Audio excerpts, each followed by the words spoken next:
Hello everyone. So as you can see here, we are starting a new section and this is going to be our calculus class, okay? So we're going to be covering Calc 1, Calc 2, and Calc 3, all levels of, not all, there's Calc 4, but we're going to be going up to level Calc 3 in this class, okay?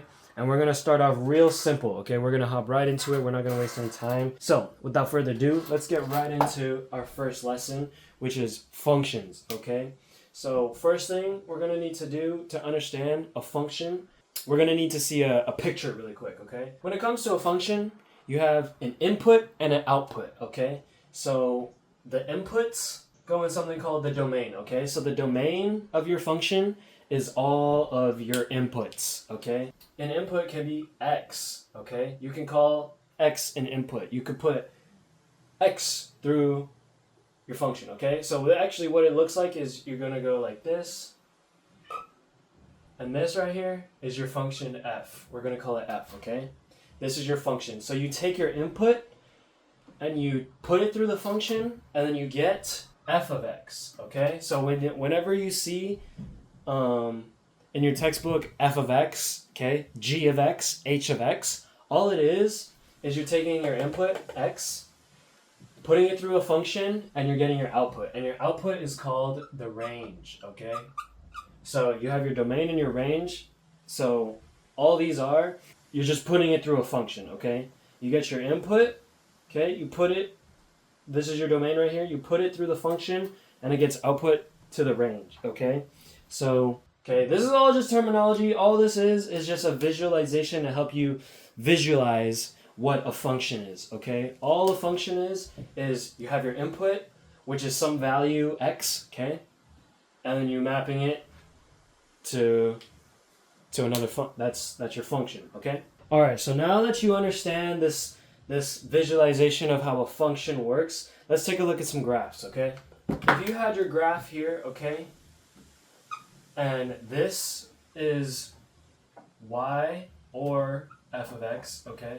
And then this is x, okay? So this y is the value that you get when you plug in this, okay?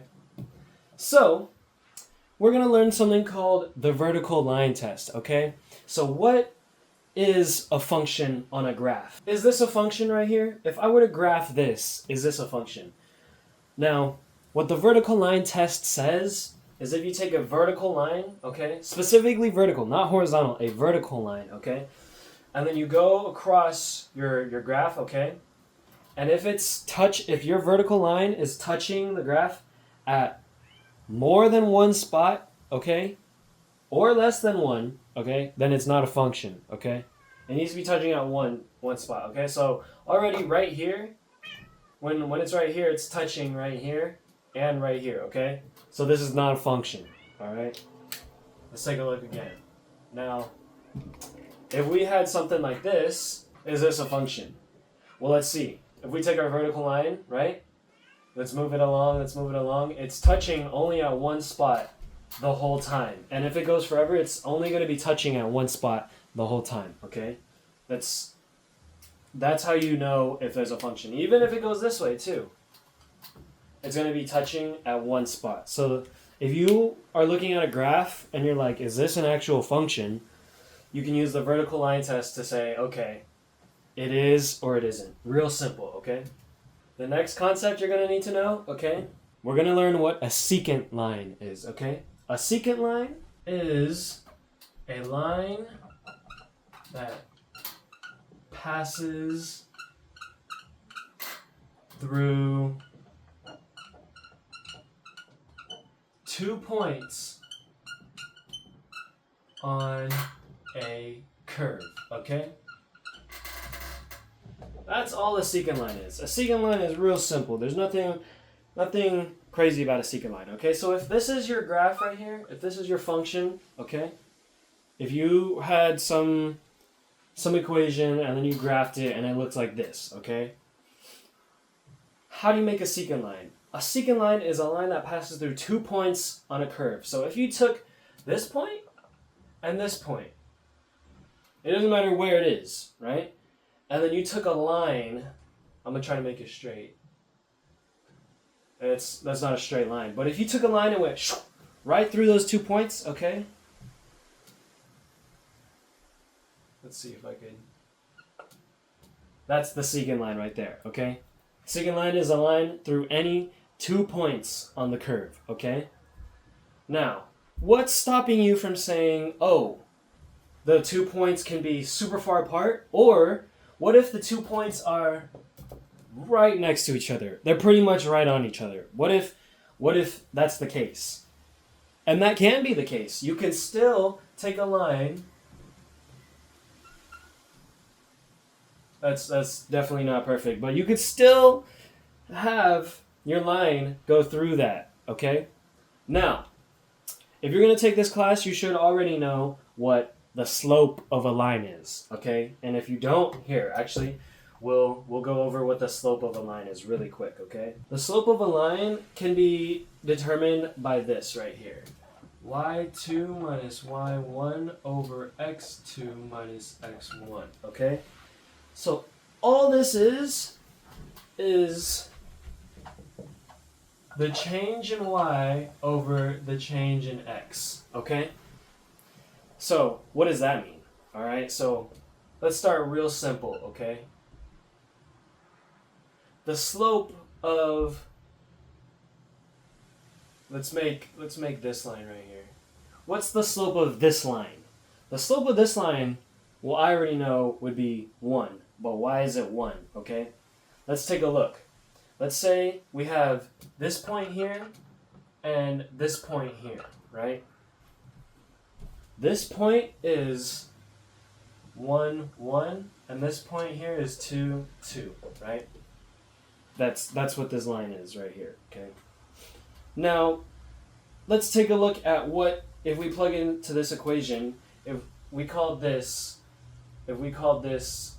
point 1 and point 2, okay? So this is, you take this, right? You say y2 is 2 minus y1, which is 1, over 2 minus 1. That equals 1 over 1, that equals 1. So that's the slope of that line, okay? It's all it is just saying how the line is changing, okay? Or what the steepness of the line, if you will, okay? So what is the secant line used for? Why do we need to know what a secant line is for, okay? What can this help us with, okay? Well, let's say we have a graph like that, okay? What is the average rate of change? Well, that's because that's all the slope is. It's the rate of change, okay? So what's the average rate of change of this graph right here? Okay? Let's say we wanted to say from 1 to here, okay? What's the average change there, okay? Well, if we took a secant line and drew it there, the average change there is about, well, in this case, the slope looks 0, so it looks about 0, right? But say you took your secant line and made it like from here to here, right? Your secant line would now be going downwards. You would see that, oh, now there's a downward slope. Your graph is going downwards. And then better yet, if you took even here and here, it would be even more downwards, right? And then you took your secant line, made it here and here, you would see that it's back to normal, right? Or back to 0. So now that you know what a secant line is, okay, let's take a look at some symmetry. Now an even function, okay, what is an even function? An even function is defined by f, okay, has the property that f of negative x, okay, equals f of x, okay? That's an even function, all right? So what's an example of an even function? An example would be functions that have even powers, okay? So such as if you said x squared, okay? X squared. This isn't even a function because if you said x is negative 5, okay? Negative 5 squared equals 25, okay? Now, this is f of x right here. So if you said f of negative 5, okay? Now, if you said f of negative 5, so which is just positive 5, that also equals 25, right? You see how these are equal right here? So even if you said 4, right? Then you would get what? You would see that the negatives just cancel and cancel out, right? So things like that, this is an even function right here. Even if you said something like plus x squared, right? That would be the same. Now, if you said plus x, right? Would that be an even function? No. That would not be an even function because you could see that the negative wouldn't cancel out. So if you said x squared, just to make it simple, plus x, right? In this case, it would be negative 5 squared, which is 25, plus negative 5, which is minus 5, equals 20, okay? In this case, then you would say plus 5 equals 30. They're not the same. So this is not an even function right here, okay? What is an odd function?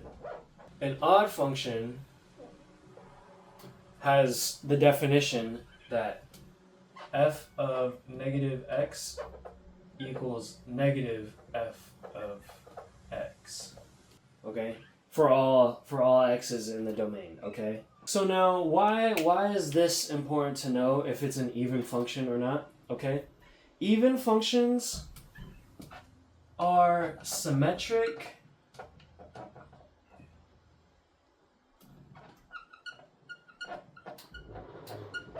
I don't know if that's right. It's alright.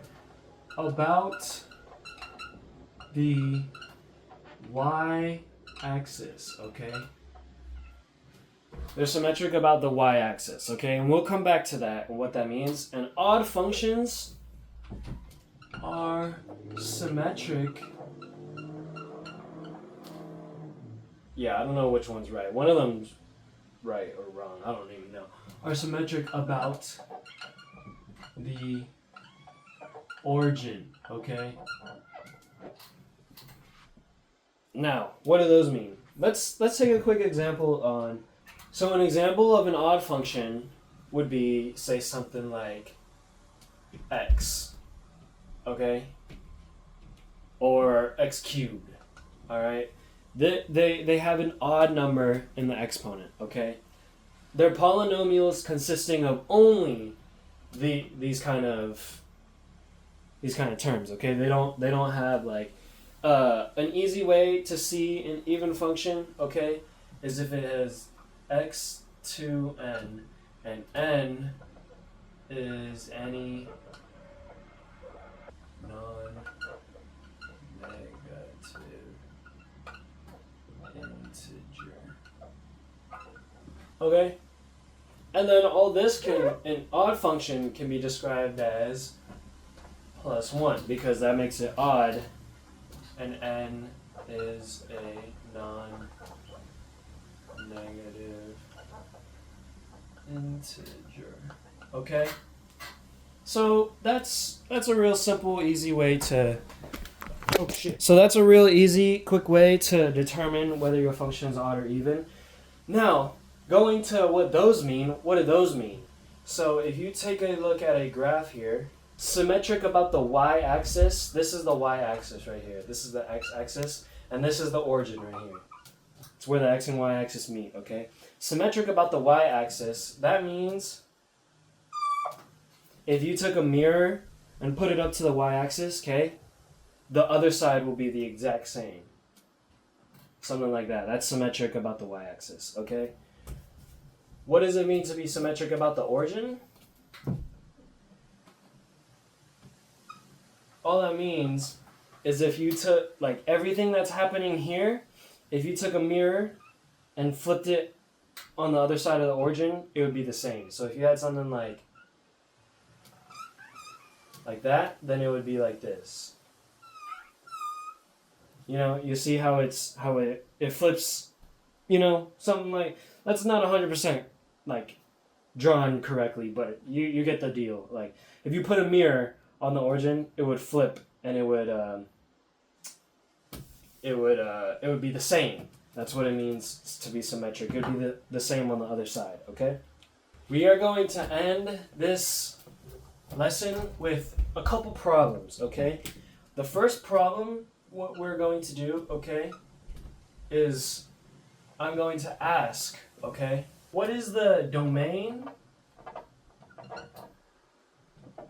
and what is the range of this function, okay? I want to test you, and I want you to see if you know what the domain and the range is of what, if you understand what they are. So I want you to pause this video really quick and try this for yourself, and then I'm going to tell you the answer, okay? You have 2 seconds. Okay, now that your 2 seconds is up, first thing it's important to recall is, what is the domain? The domain is all of our inputs, okay? If we go to our image, okay, our function, okay, all of the inputs. What is it in this case? What are we inputting to this function? X, okay? Everything that we're inputting here, okay? So the domain here, all of our inputs is from 1 to 4, okay? So the domain is 1,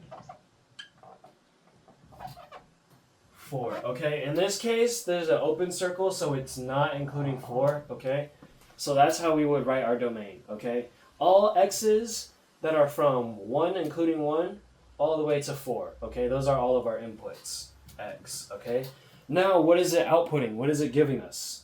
It's giving us the y's, you know? Boom, okay? So that's the range. So what is the possible range, you know? How far, what are all the values of y we can get? Well, you can see it starts at 1,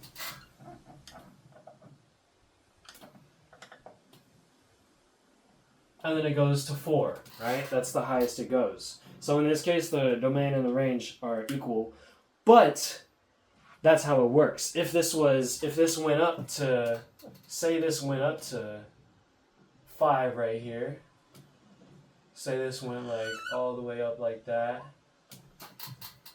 If it went up to 5, then it will 5, okay? You see how that works? That's the domain and range, okay? Let's do one more problem, and then we're going to end this lesson out. So if we have our function f of x equals 1 over x cubed plus 1, okay?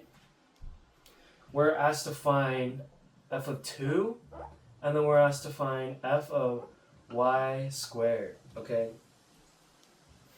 Okay, so first, let's start off with y of 2, okay? Y of 2, so x is our variable, okay? This is what we're able to change, okay? And in this case that we're analyzing, our value of x is going to be 2, okay? So wherever there's an x, we're just going to plug in 2, okay? So we have 1 over 2 cubed plus 1. That equals 8 plus 1, so 1 over 9, okay? That's f of 2. Now what's f of y squared, okay? Well, if we just plug in y squared for wherever the x is, then we'll see that we get 1 over y squared cubed plus 1, okay? Now, whenever you have an exponent times an exponent, if you just see here, y squared times y squared times y squared, okay? You're just going to get y is 6, okay? And all that is 2 times 3, okay? If this was 4, then it'd be 8, because you're just adding another one, you know? So this is 3, okay? So we're getting 1 over y to the 6 plus 1, okay? And you might be asking, is that it? Is that the answer? There's still a y in there? Well, yeah, because we input another variable, so we're gonna output. We're not gonna have an actual value. So we put an actual value in here, so we're gonna get out an actual value. But here we put in a y squared, so we're gonna be left with y's. Okay, so that's it for this lesson. I hope you guys learned a quick review on functions. Hopefully you understand that functions have a domain and a range, and there's more to that, but that's for more advanced videos. But yeah, thank you all for watching. Keep learning math, keep getting better, and keep at it, y'all. Keep doing good. All right, we out.